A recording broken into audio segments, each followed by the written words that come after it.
രാജ്യം നടുങ്ങുന്ന റിപ്പോർട്ടുകളുമായി രണ്ട് ന്യൂസ് പോർട്ടലുകൾ. ഈ പോർട്ടലുകളിൽ വരുന്ന വിവരങ്ങൾ പ്രകാരം സുപ്രീം കോടതി ഇലക്ട്രൽ ബോണ്ട് റദ്ദ് ചെയ്തത് ശരിവെക്കുക കൂടി ചെയ്യുമ്പോൾ BJP എന്താണ് ഈ രാജ്യത്ത് ചെയ്തു കൂട്ടുന്നത് എന്ന് കൃത്യമായി കാണുകയാണ്. അതായത് കേന്ദ്ര ഏജൻസികളെ ദുരുപയോഗം ചെയ്ത് വിവിധ കമ്പനികളിൽ നിന്നും BJP വൻതുക സംഭാവനകൾ പിരിച്ചതിന്റെ വിശദാംശങ്ങളാണ് പുറത്തു വന്നിരിക്കുന്നത്. 2018-19 മുതൽ 2022-23 വരെ എൻഫോഴ്സ്മെന്റ് ഡയറക്ടറേറ്റിന്റെയും അഥവാ EDയുടെ ആദായ നികുതി വകുപ്പിന്റെയും നടപടികൾ നേരിട്ട 30 കമ്പനികൾ 335 കോടി രൂപ BJPക്ക് സംഭാവനകൾ നൽകിയതിന്റെ വിശദാംശങ്ങളാണ് വാർത്താ പോർട്ടലുകളായ ന്യൂസ് ലോണ്ടറിയും ന്യൂസ് മിനിറ്റും പുറത്തുവിട്ടിരിക്കുന്നത്.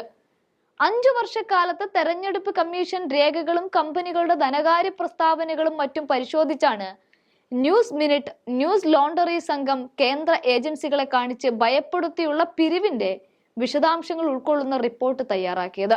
തമിഴ്നാട്, കർണാടക, തെലങ്കാന, മധ്യപ്രദേശ് തുടങ്ങിയ സംസ്ഥാനങ്ങളിലെ കമ്പനികളാണ് BJPക്ക് സംഭാവനകൾ നൽകിയിരിക്കുന്നത്. 1 കോടിയിലധികം സംഭാവന നൽകിയ പാർട്ടികളുടെ വിവരങ്ങളാണ് മാധ്യമ സംഘം പരിശോധിച്ചതും. അതനുസരിച്ച് 23 കമ്പനികൾ 2014 മുതൽ കേന്ദ്ര ഏജൻസികളുടെ നടപടികൾ നേരിടുന്നത് വരെ BJPക്ക് 1 രൂപ പോലും സംഭാവന നൽകിയിരുന്നില്ല. കേന്ദ്ര ഏജൻസികളുടെ സന്ദർശനമുണ്ടായി 4 മാസത്തിനുള്ളിൽ 4 കമ്പനികൾ 9.5 കോടി രൂപ BJPക്ക് കൈമാറുകയും ചെയ്തു.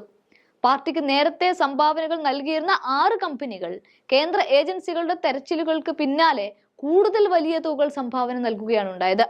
മുൻ വർഷങ്ങളിൽ BJPക്ക് സംഭാവനകളൊക്കെ നൽകുകയും 1 വർഷം സംഭാവന നൽകാതിരിക്കുകയും ചെയ്ത 6 കമ്പനികൾ ഉണ്ടായിരുന്നു. ആ കമ്പനികൾക്ക് നേരെയും കേന്ദ്ര ഏജൻസികൾ നടപടിയെടുത്തു. സംഭാവനകൾ നൽകിയ 30 കമ്പനികളിൽ 3 കമ്പനികൾക്ക് കേന്ദ്ര സർക്കാർ അനർഹമായ ആനുകൂല്യങ്ങൾ ചെയ്തു കൊടുക്കുകയുമാണ്. ഇതൊക്കെ പരാതിയിലുണ്ട്. ഇവിടെ ചില സ്ഥാപനങ്ങൾ റെയ്ഡ് നടക്കുമ്പോൾ തന്നെ BJPക്ക് സംഭാവന നൽകിയിട്ടുണ്ട്. ചിലരാകട്ടെ എവിടെയെങ്കിലും ഏതെങ്കിലും ഒക്കെ ഒരു കമ്പനികൾ റെയ്ഡ് നടക്കുമ്പോൾ തന്നെ വേഗം അങ്ങ് സംഭാവന കൈമാറുകയാണ്. പിന്നെ അന്വേഷണം ഉണ്ടാവില്ലല്ലോ. സംഭാവനകൾ നൽകിയതിന് പിന്നാലെ അത്തരം കമ്പനികൾക്കെതിരായ നീക്കങ്ങൾ കേന്ദ്ര ഏജൻസികൾ ഉപേക്ഷിക്കുകയും ചെയ്യും. എന്നാൽ അതേസമയം ചില കമ്പനികൾക്കെതിരായ നടപടികൾ തുടർന്നുകൊണ്ടേയിരിക്കുകയുമാണ്. ഇതുകൊണ്ടുകൂടിയാണ് സുപ്രീം കോടതി ഇലക്ട്രൽ ബോണ്ട് റദ്ദ് ചെയ്തത്. ആര്, എവിടെ നിന്ന് എന്ന ചോദ്യത്തിനുള്ള ഉത്തരം ജനങ്ങൾക്ക് കിട്ടണം. അത് അവരുടെ വിവരാവകാശ നിയമത്തിൽ വരുന്നതാണ്. ആരെയും ഒന്നും അറിയിക്കാതെ ഇലക്ട്രൽ ബോണ്ട് എന്ന് പറഞ്ഞാൽ അത് അംഗീകരിക്കാനാവില്ല.